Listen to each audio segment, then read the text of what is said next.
And finally, Congress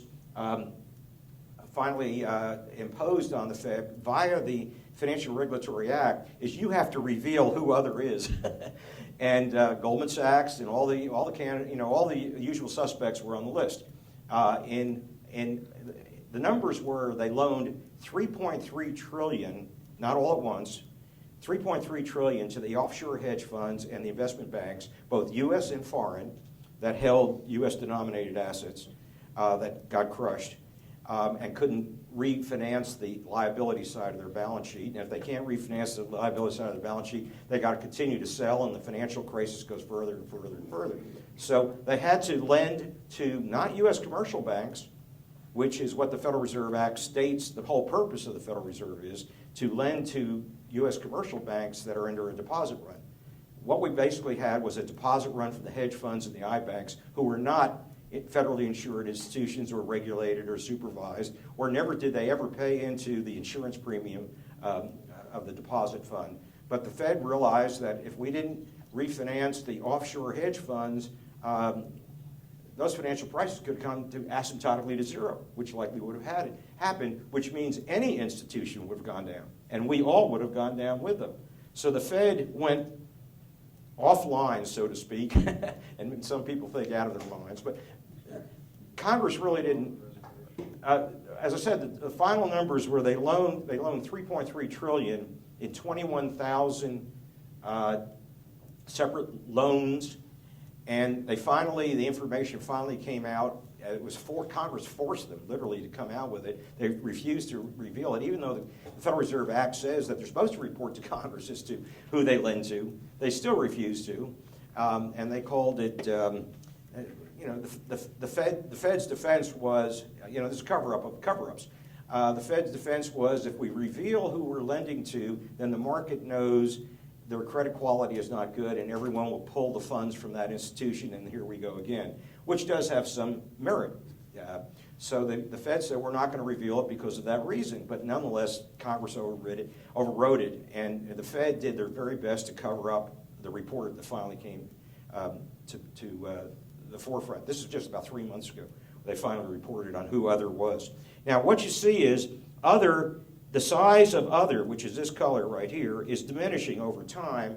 3 years later, some of those institutions are able to either sell assets net and pay off the Fed, or they're able to refinance elsewhere. So the amount associated with other has diminished. Then we had this other bailout here called the green bailout. The green bailout is, again, defensive on the Fed's part. They were trying to prevent the further crush down of market values. So the other area that was receiving no funding whatsoever and was really critical to the banking system were the secondary market of mortgage-backed securities. There was basically no market in it. The only market in it was a government entity called Fannie and Freddie, both of which were insolvent. So the only way we could get any housing finance and prevent the housing prices from getting crushed down further was to provide a funding source for not commercial mortgages, residential mortgages. Basically, you and I, in fact, I refinanced my house during that period of time, and the Fed might own it, as a matter of fact. They might be my lender. So the Fed, again, this was defensive, and so was this defensive. Now, as of their understanding in August, last August, they decided to have another monetary expansion, and it's down here, and this color is associated with treasuries. So we just see the beginning of what it has now come to be called QE2, Quantitative Ease 2. This was called Quantitative Ease 1. Somehow or other, this got so far under the radar screen it didn't have a name.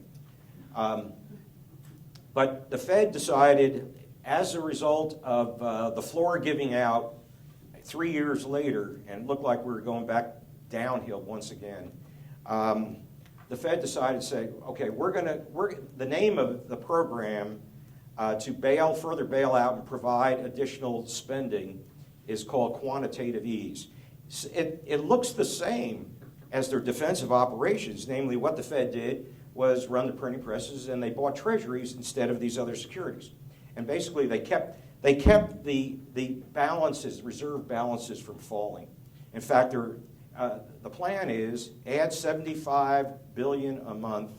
That's a rate of $900 billion a year of additional credit.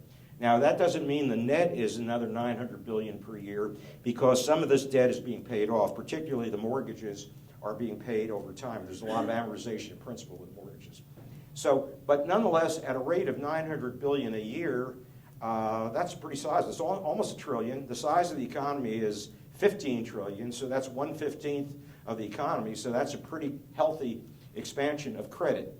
Now, the way the Fed envisioned this additional support, which part of it is, as I say, is replacing the defensive operation to go on the offense, is to purchase treasuries. Now, if it hasn't worked in the past, how do they expect it to work today?